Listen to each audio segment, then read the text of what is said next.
I'm joined by Dr. Anita Gupta with the Johns Hopkins School of Medicine. Thank you so much for talking with me today.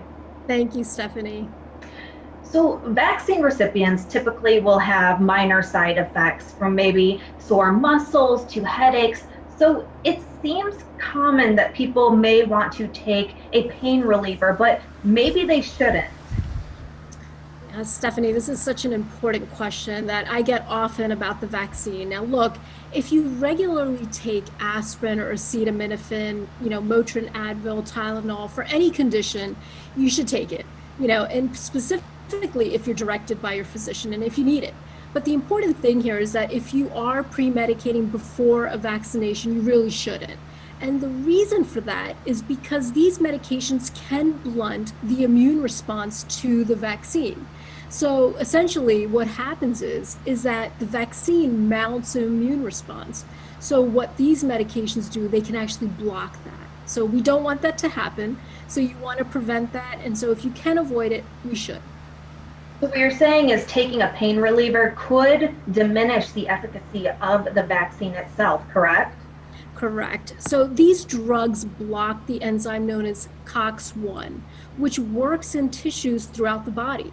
So what scientists have found and people that have studied these drugs have found that if you block COX-1, you might actually be decreasing the amount of antibodies in the body that you're producing.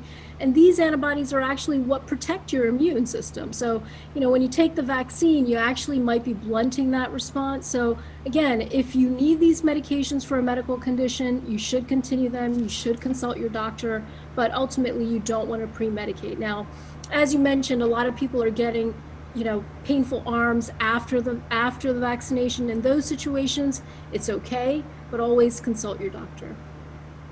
So, would this be pre-medicating and post-medicating or only pre-medicating?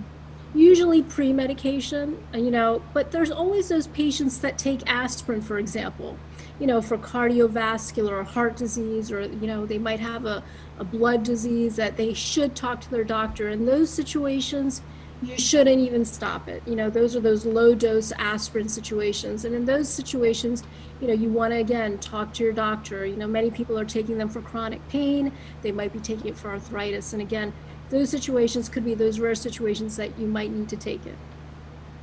And there are already other variants with studies that these variants are diminishing the efficacy, and now we have this on top of it. Does it worry you as we get further and we learn more things that this vaccine may continue to be diminished as far as its efficacy? Look, right now we don't have any evidence that these vaccines are really going to be diminished in the way that they work. But, we're learning as we go, and everything is evolving very quickly. And, even a year ago, we didn't have this much information. So, we have to continue to move forward with the information we know, and we'll continue to do better. But, at this time, the science is continuing to evolve, and we'll continue to move forward with the information we have. Should doctors be giving this information out to those that are going to be taking this vaccine? Yes, and from what I understand, doctors are continuing to get the information out there. We're doing our best to get the information out there.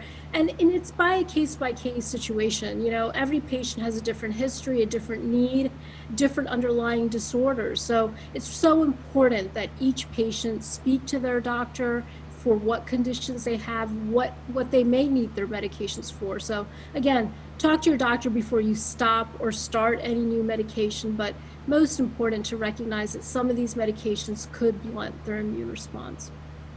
For somebody that does get pains or does get headaches and would be tempted to take something prior to getting the shots like this, is there a substitute?